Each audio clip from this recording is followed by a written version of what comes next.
기도합니다. 아멘.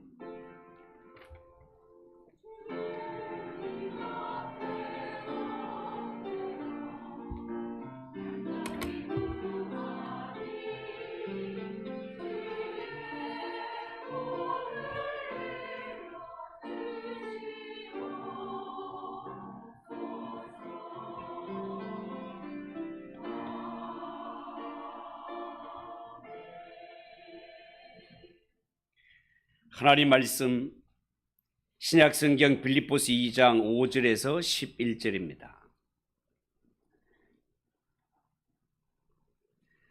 신약성경 318쪽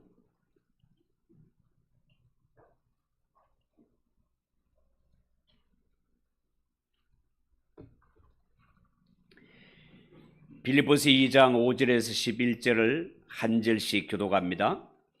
너희 안에 이 마음을 품으라 곧 그리스도 예수의 마음이니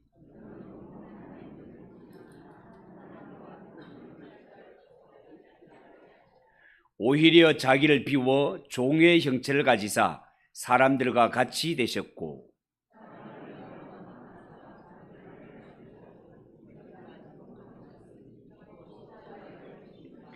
이러므로 하나님이 그를 지극히 높여 모든 이름 위에 뛰어난 이름을 주사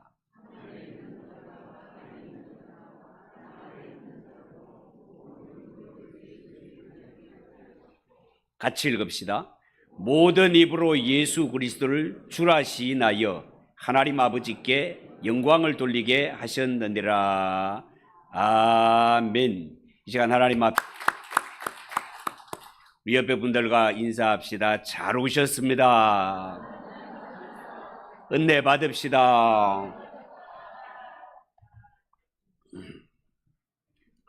자, 오늘 읽은 이 말씀을 가지고 예수님을 닮은 교사가 되라. 한번 따라해 봅시다.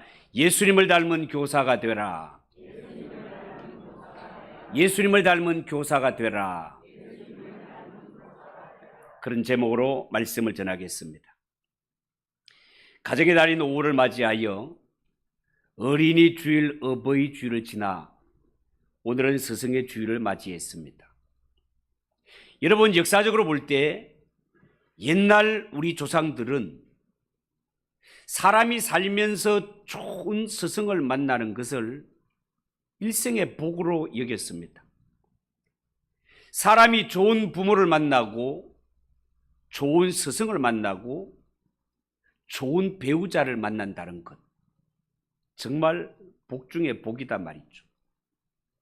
특히 우리 조상들은요, 인생을 살 때 좋은 스승을 만나 인격적인 교제를 나누고 학문적 감화를 받는 것을 최고의 가치로 여겼습니다. 여러분, 1999년 텔레비전에 사극 드라마로는 최고의 시청률을 기록한 동의보감의 저자인 허준을 알 것입니다. 저도 이 드라마를 처음부터 끝까지 다 보았는데요. 여러분, 조선시대에 그렇게 명의였던 허준도 이렇게 훌륭한 명의가 되기까지는 유어태라는 훌륭한 스승이 있어서 가능했고, 또한 듣지도 못하고 말하지도 못하고 보지도 못하는 이런 삼중고의 고통을 당했었던 헬렌 켈러가 그렇게 위대한 인물이 될 수 있었던 것도 그 곁에 슬리번이라는 스승이 있었기 때문에 가능했던 일입니다. 여러분, 저는 사람은 살면서 어떤 스승을 만나느냐에 따라서 그 사람의 생각이 달라집니다. 행동이 달라집니다. 인생이 달라집니다. 그러니 사람이 살면서 좋은 스승을 만난다는 것이 얼마나 복되고 얼마나 중요한 일이겠냐, 그 말이에요. 여러분, 우리나라는 유교의 영향으로 예로부터 군사부 일체라 하여서 임금님과 부모님과 스승은 하나라고 가르쳤는데요, 부모님이 우리의 육신을 낳아준 분이라면 스승은 나로 하여금 사람 되게 해주신 분이 스승이라 하겠습니다. 그래서 선생님은요, 어디를 가더라도 존경을 받아야 되고 우리 모두가 소중히 여겨야 할 분이신데, 요즘은 학부형들의 지나친 간섭과 학생들의 무례로 인해서 교권이 너무 바닥에 추락하지 않았나, 이런 안타까운 생각이 듭니다. 여러분, 절대로 그러면 안 됩니다. 선생님이 존경받고 선생님이 높임 받는 나라가 잘 사는 나라고 건강한 사회입니다. 특히 선생님은요, 다음 세대를 맡은 분들이기 때문에 반드시 선생님들이 교육에 보람을 느끼도록 해드려야 됩니다. 그러므로 모든 분들은요, 부모님을 존경하듯이 스승을 존경하고 아끼는 마음 잊지 말아야 된단 말이에요. 여러분, 하나님의 말씀이 성경에도 여러 곳을 통해서 스승과 제자 간의 아름다운 관계를 보여주고 있는데요. 예를 들어서 가나안 땅을 정복한 요수아도 모세가 남긴 말을 잘 준행함으로 말미암아 모세를 이어 훌륭한 지도자가 될 수 있었고요. 성경의 엘리사 선지자도 위대한 스승이었던 엘리야를 잘 따랐기에 그도 선한 선지자로 쓰임을 받을 수 있었습니다. 신약에 와서는요, 디모데가 스승인 사도 바울을 잘 따르고 섬겼기에 그도 훌륭한 하나님의 종이 될 수 있었습니다. 자, 그런데 우리가 자세히 생각해 보면 사람은요, 아무리 훌륭한 스승이라 할지라도 사람은 불완전한 데가 있습니다. 다 흠과 약점이 있습니다. 자, 그런데 우리에게는 영원한 스승이시며 흠 없으신 완전한 스승이 한 분 계시는데 그분이 누구실까요? 주 예수 그리스도이십니다. 여러분, 정말로 그렇습니다. 예수님은 완전하시고 흠이 없으신 우리의 스승이십니다. 자, 그러면 구체적으로 예수님은 어떤 스승이셨을까? 첫 번째, 예수님은 몸소 겸손을 실천해 보이신 스승이셨습니다. 여러분, 성경은 말합니다. 예수님은 하나님의 아들이시자 곧 하나님이시라고. 오늘 이 성경 말씀대로 보면 예수님은 영원 전부터 하나님과 동등된 신분을 가지고 이미 창세 전부터 존재하신 하나님이라고 했습니다. 그런데 이 하나님이신 예수님이 죄인들을 구원하기 위해서 하늘 보좌 영광 다 내려놓으시고 이 땅에 내려오셨습니다. 그리고 죄로 말미암아 영원히 지옥에 떨어질 우리 죄인들을 대신하여 십자가에 못 박혀 죽으셨습니다. 그것을 가리켜서 우리는 속죄의 죽음, 대속의 죽음이라고 합니다. 그래서 예수님은 참 스승이 어떤가를 우리에게 몸소 보여주셨습니다. 참 스승은 섬기는 자이며 낮은 길을 향해 내려가는 자입니다. 여러분, 만약에 겸손함에 사랑이 없다면 그것은 위선이고 외식이 되기 쉽습니다. 그런데 하나님의 아들이신 예수님은 사람이 되셔서 인간이 되시고 죄인이 되셔서 이 땅에 오신 모습 그 자체가 사랑을 통한 겸손이고 예수님이야말로 참된 스승임을 보여주신 사건이라 하겠습니다. 여러분, 정말로 그렇습니다. 진정한 스승은요, 지식이나 지위로 증명되는 것이 아니라 오직 사랑과 겸손함으로 증명이 되는 것입니다. 하나님의 아들이신 예수님께서 어떻게 갈릴리 촌놈으로 구성된 이 제자들의 발을 손수시켜 줄 수 있겠습니까?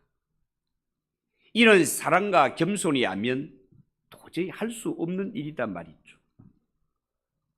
다음 세대를 지도하는 주일학교 선생님 여러분, 그리고 교회에서 하나님의 말씀을 맡아서 성도들에게 말씀을 전하는 구역장 권찰 여러분, 여러분은 어른이든 아이든 한 영혼 한 영혼을 섬겨갈 때 먼저 예수님처럼 그 마음의 사랑과 겸손으로 무장하시기 바랍니다.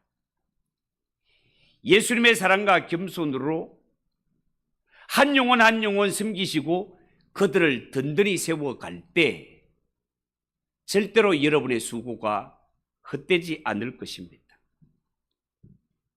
영혼을 세우는 일은 힘들고 때로는 남들이 알아주지 않는 일일지라도 하나님이 나에게 맡겨주신 사명이라는 이유 하나만으로 하나님 보시는 앞에 열과 성을 다하여 충성하십시오.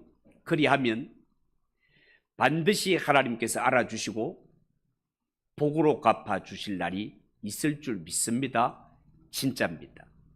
두 번째, 예수님은요, 목숨을 걸고 맡은 사명에 충성을 다하신 스승이셨습니다.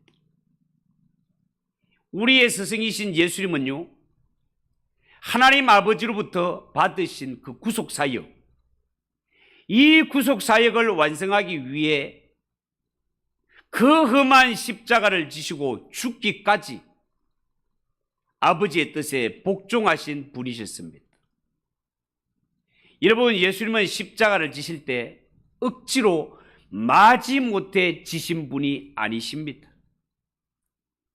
예수님은 이 십자가를 지실 때 자원하는 마음으로 지셨고, 내 한 몸 버려 영원히 지옥에 떨어질 이 죄인을 하나님과 화목시키고 저들을 구원하여 천국길로 인도할 수 있다면 이 십자가를 능히 감당하리라는 이러한 기쁜 마음으로 하나님이 맡기신 구속사역을 감당하신 분이십니다. 예수님이 십자가 고난을 당할 때 보면 그 험하고 모진 십자가 고난을 당한 중에도 한 번도 짜증을 내시거나 힘들다고 벗어버리려고 하지 않으셨습니다. 만약에 예수님이 십자가 지기를 원하지 않으셨다면 얼마든지 예수님은 그분의 의지, 그분의 능력으로 십자가를 안 질 수도 있었습니다. 여러분, 그러나 예수님의 십자가 사역을 보면 예수님이 틀 깎는 자 앞에 잠잠한 양같이 모든 고난을 다 받아내시고 있었건만 이 모습을 지켜보던 사람들은 예수님을 보고 뭐라고 했는지 아십니까? 온갖 조롱을 다 퍼붓습니다. 성경에 보면요, 십자가에 달리신 예수님 앞에 성전을 헐고 사흘에 짓는 자여, 네가 만일 하나님의 아들이었던 자기를 구원하고 십자가에서 내려와 봐라. 저가 남은 구원하였을 때 자기는 구원하지 못하였도다. 십자가에서 내려올지어다. 그리하면 우리가 믿겠노라. 온갖 모욕과 온갖 조롱을 다 퍼부었습니다. 지금 예수님이 십자가에 달리심은 죄인들을 구원하기 위함인데 죄인들은 감사하지 아니하고 오히려 이야, 남들 구원한다니만 뭐 지는 구원도 못하네. 지금 십자가 앞에서 내려와 봐라. 그러면 우리가 한번 믿어줄게. 온갖 멸시 조롱을 퍼부었을 때 이 정도 되면 예수님이 다 때려쳐 버리고 십자가에서 내려올 수도 있지 않겠습니까, 여러분? 그러나 예수님은 그렇게 하지 않으시고 이 모진 고난과 모욕을 다 참으시고 끝까지 십자가를 지십니다. 왜 그럴까요? 하나님이 맡기신 구속 사명이 너무너무 중요하기 때문에 그렇습니다. 사랑하는 교사 여러분, 성도 여러분, 여러분이 부여받은 이 사명을 생명보다 귀한 것으로 여기며 사명을 감당하시기를 바랍니다. 이 사명에 목숨을 거시기를 바랍니다. 왜요? 우리 한 사람 한 사람은 바로 이 사명 때문에 세상에 보냄을 받은 자들이기 때문에 그렇습니다. 만약에 우리에게 이 사명이 없었다면 우리는 이 세상에 태어날 필요가 없었을지도 모릅니다.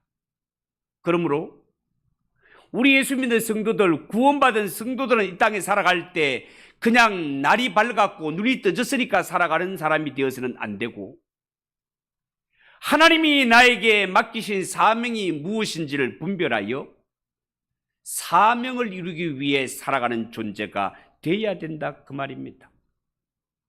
사도행전 20장 23절 24절에 보면 이런 말씀이 있습니다.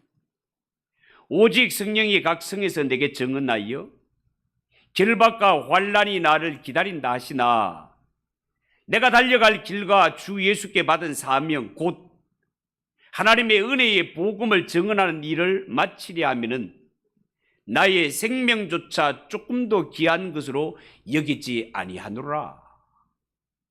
여러분, 이 말씀은 우리가 잘 아는 대로 사도 바울의 고백입니다.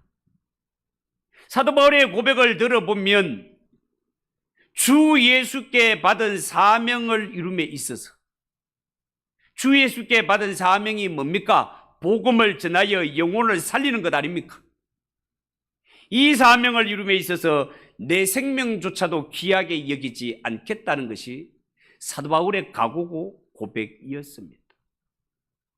여러분, 만약에 예수 믿는 성도들이 하나님이 내게 맡기신 사명의 소중함을 알고 이 사명을 이루기 위해 목숨을 거는 삶을 산다면 그 성도는 반드시 살아가면서 하나님의 살아계심과 하나님의 함께하심과 하나님의 복주심을 삶의 현장에서 누리며 살게 될 것입니다.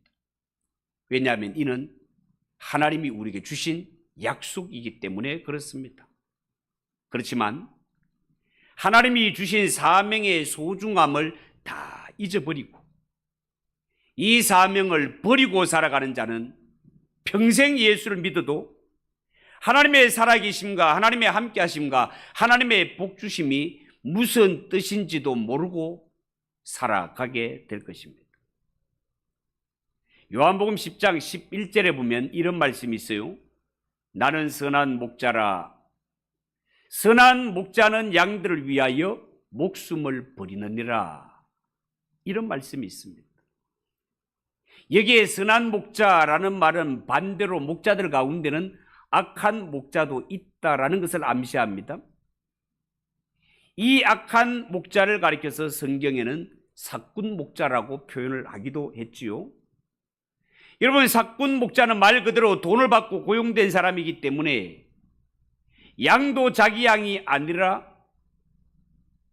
그냥 하루 일당을 받고 일하는 이러한 일꾼이기 때문에 양을 돌보기는 하지만 생명 바치면서까지 사랑하거나 희생하지 않습니다. 사자나 이리가 와서 양을 잡아먹으려고 달려들 때 사꾼 목자는 양을 버려두고 도망을 칩니다. 왜냐하면 양의 생명보다가 자기 생명이 훨씬 더 중요하기 때문에 그렇죠. 그렇지만 예수님은 선한 목자이시기 때문에 아무리 사나운 맹수가 달려들어도 양을 위해 목숨 걸고 맹수와 싸우며 양을 지켜냅니다. 여러분, 선한 목자이신 예수님은 양들을 구원하기 위해서 친히 자기 목숨을 대속물로 내놓으신 분 아니십니까? 우리 죄인들이 받아야 할 하나님의 진노, 이 진노의 자리에 자신을 드림으로 말미암아 우리에게 내려질 하나님의 진노를 온몸으로 막아내신 것이 십자가 사건 아니냐 말이에요. 여러분, 18절에 보면 이를 내게서 빼앗는 자가 있는 것이 아니라 내가 스스로 버리노라라고 말씀했습니다. 예수님께서 우리를 이렇게 사랑하신다 말입니다.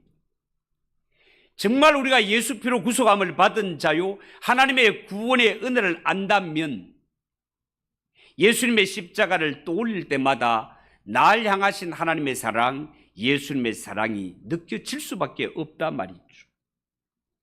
여러분, 선한 목자는요 그냥 목숨 바쳐 사랑만 하는 것이 아니라 능력이 충만한 목자를 의미합니다. 선한 목자로 양들을 사랑하고 맹수로부터 지켜내기 위해서는 반드시 이 목자가 능력과 힘이 있어야 하기 때문에 그렇습니다. 우리도 누군가를 사랑하지만 능력이 없으면 지켜내지 못합니다. 마음으로만 사랑할 수밖에 없을 것입니다. 그러므로 내 사랑하는 존재를 지키고 하나님의 뜻을 이루어내기 위해서는 반드시 목자가 힘과 능력이 있어야 된단 말이에요. 구약 성경에 보면 다윗이 목동 아닙니까? 이 어린 시절 아버지의 양을 맡아 양을 칠 때 때로는 사나운 맹수 사자나 곰이 와서 양떼들 가운데서 새끼를 움키고 달아나는 이러한 때가 있단 말이죠. 이럴 때 다윗은요 끝까지 따라가서 이 사자와 곰을 쳐서 그 입에서 양 새끼를 건져냈다고 했습니다. 그런 힘과 용기를 갖추었던 다윗이었습니다. 다윗은 이런 용기와 힘으로 그 블레셋의 거인 장수 골리앗이 쳐들어와서 하나님과 하나님의 군대를 모욕했을 때 그 하나님이 주신 힘과 능력으로 나아가 물맷돌 하나로 때려 눕히는 것을 성경을 통해 보지 않습니까? 여러분, 우리의 목자이신 예수님은요 우리를 구원하기 위해서 큰 능력을 행하신 전능하신 주님이십니다. 우리가 물 가운데 지날 때도 함께 하시고 강을 건널 때 물이 ը물지 못하도록 지켜주십니다. 실제로 이스라엘 백성들이 홍해를 건널 때 하나님이 어떻게 지키셨는가를 생각해 보십시오. 우리가 불 가운데 행할 때도 타지 않도록 불꽃이 사라지지 못하도록 지키시는 능력의 주님이 우리와 함께 하십니다. 다니엘의 세 친구였던 사드락과 메삭과 아벳느고가 불뭇불 속에 던져졌을 때를 생각해 보십시오. 털끝 하나 상하지 않도록 하나님께서 지켜주지 않으셨습니까? 우리의 목자이신 예수님은 전능하신 하나님이시기 때문에 사랑과 능력으로 우리를 100% 200% 충만하게 지켜주시는 하나님이신 줄 믿으시기 바랍니다. 구약의 요나 선지자를 한번 생각해 보십시오. 하나님이 맡기신 이 거룩한 사명을 내 생각과 맞지 않는다고 해서 개인적인 감정을 앞세우고 민족적인 감정에 사로잡혀서 하나님이 주신 사명을 포기하고 도망을 치고 말았습니다. 그러나 결국에는요 제비 뽑혀서 바다 속에 던져지게 되고 큰 물고기가 삼켜서 돌이킬 수 없는 환경을 맞이하게 됩니다. 여러분도 한번 입장을 바꾸어서 한번 생각을 해 보십시오. 여러분이 감히 하나님이라고 한번 생각을 해 보세요. 누군가를 이 땅에 보내실 때 사명을 주어 보냈건만 그 사람이 사명은 헌신짝처럼 내버리고 세상에 빠져 살고 있다면 여러분은 어떻게 하시겠습니까? 여러분이 만약 대한민국 축구 감독이라고 한번 생각을 해 보십시오. 월드컵 예선을 앞두고 이렇게 선수를 운동장에 들여다보냈는데 축구 선수가 공에는 신경 안 쓰고 카메라가 나를 어떻게 잡을까라고만 신경해서 그 앞에 폼만 잡고 있다면 그 선수를 어떻게 하겠습니까? 감독으로서 눈총 주지 않겠습니까? 그래서 말 안 들으면 선수 교체되는 것입니다. 사랑하는 성도 여러분, 하나님이 주신 직분을 맡았다면 하는 둥 마는 둥 하지 마시고 열심을 다해 충성하시기 바랍니다. 기계는요 할 일이 없어서 녹이 슬어 사라지면 안 됩니다. 기계는 많이 사용해서 닳아서 없어지는 것이 좋은 기계입니다. 여러분, 우리가 하나님의 일을 할 때는 시간 따지고 형편 따지다 보면 아무것도 하지 못하고 허송세월하게 됩니다. 그러나 하나님이 맡기신 사명에 죽도록 충성하면 하나님이 반드시 알아주시고 의의 멸류관, 생명의 멸류관 주실 날이 있습니다. 성경을 관심 있게 한번 보십시오. 하나님이 쓰신 사람들은 모두가 한결같이 목숨을 걸고 사명을 감당했던 사람들입니다. 사도 바울도 사명을 감당함에 있어서, 이 복음 전함에 있어서 죽을 고비를 수도 없이 넘겼다고 고백하지 않았습니까? 모세도 요셉도 다윗도 모두가 사명을 이룸에 있어서 그들은 목숨을 하나님께 맡기고 살았던 사람들입니다. 그렇게 했을 때 하나님이 어떻게 하십니까? 100% 책임지고 그들을 도와주십니다. 그들을 책임져 주셨습니다. 이처럼 진정한 스승은 사명에 목숨을 거는 자들입니다. 우리 모두 예수님을 본받아 목숨을 걸고 하나님이 맡기신 사명에 충성을 다하는 성도가 되시기를 바랍니다. 마지막 세 번째, 예수님은 하나님이 하늘로 높이 올리신 영원한 스승이셨습니다. 우리의 스승이신 예수님은요, 우리를 위해 이 땅에 오셨고 우리를 구원하기 위해 모든 것을 다 내어주신 분이십니다. 피 한 방울, 물 한 방울까지 아낌없이 다 쏟아주심으로 말미암아 우리가 죄 사함 받게 되었고 하나님과 화목을 이루게 되었고 구원을 얻게 되었습니다.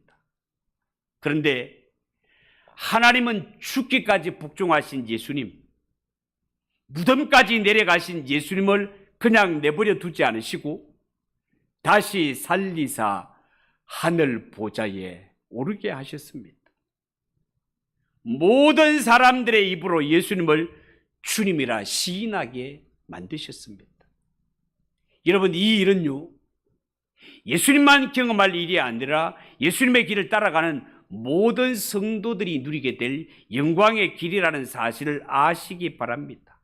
그렇기 때문에 우리 예수 믿는 성도들은 더더욱 예수님의 마음을 닮아가는 삶을 살아야 된단 말이에요.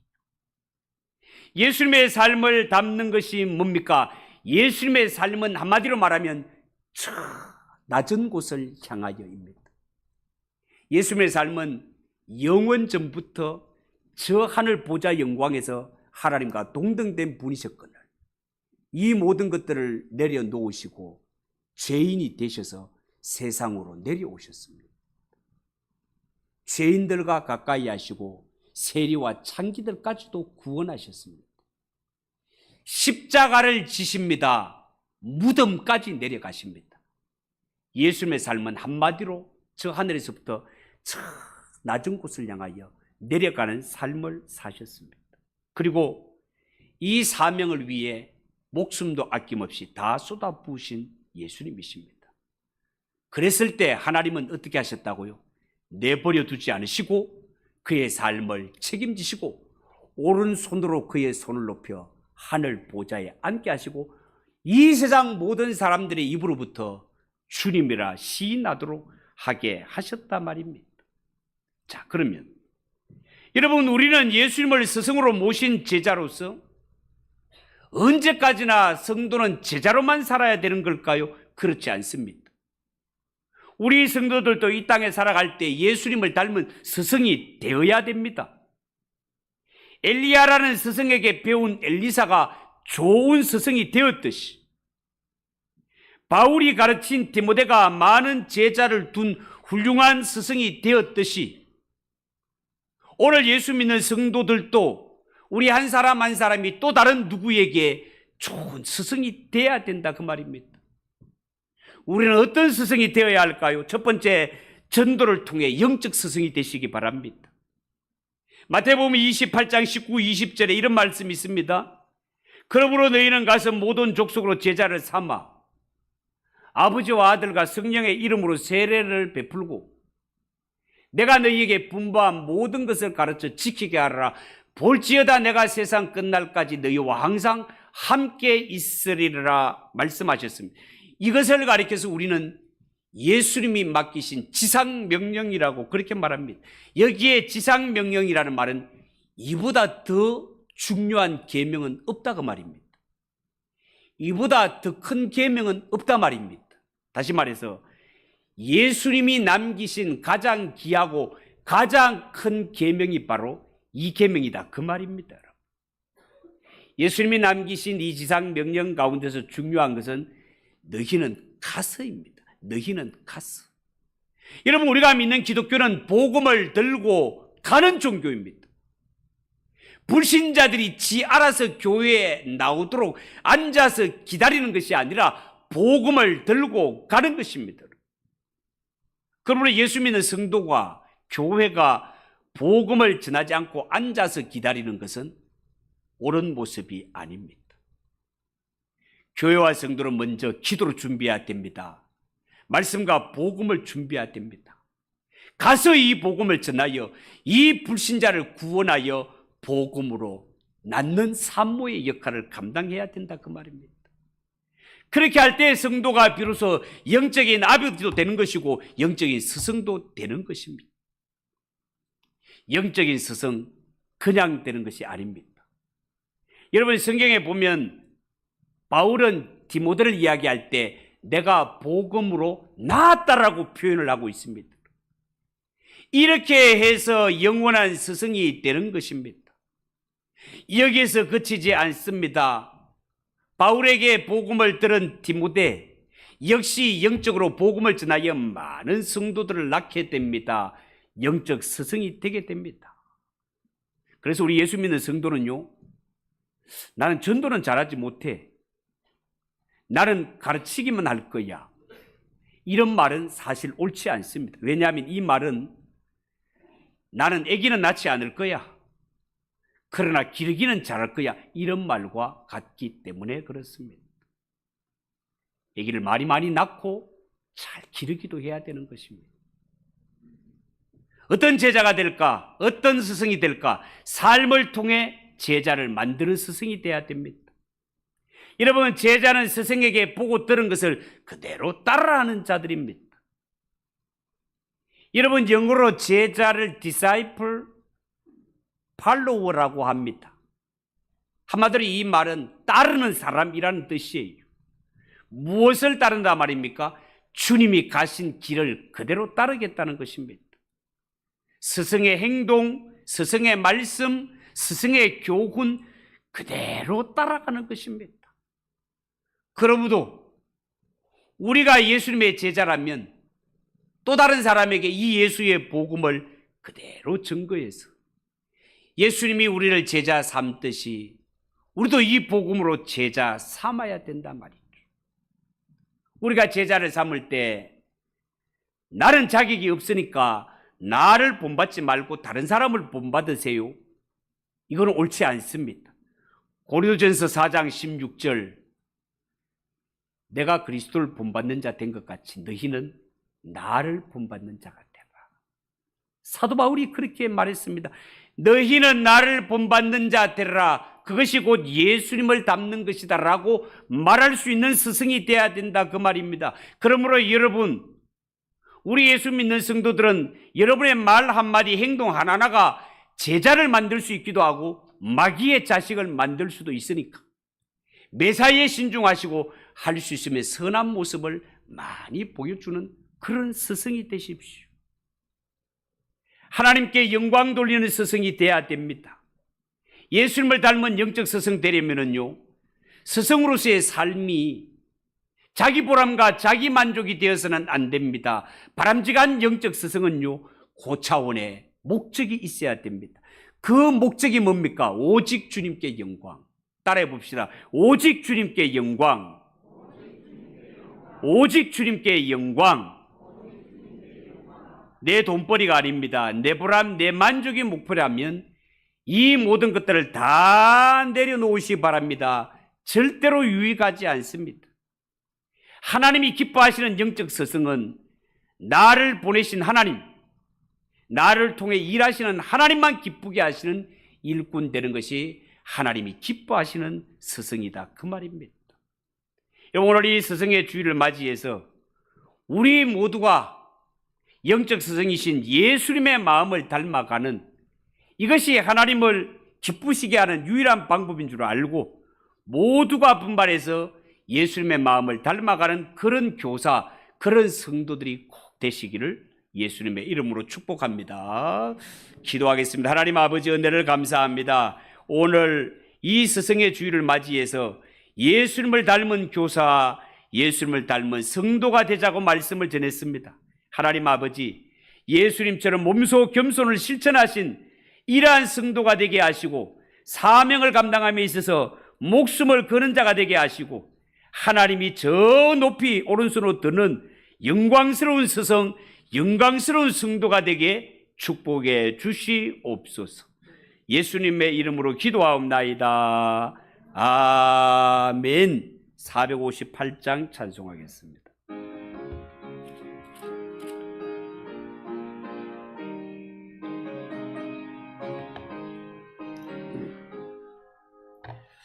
너의 마음에 슬픔이 가득할 때 주가 위로해 주시리라.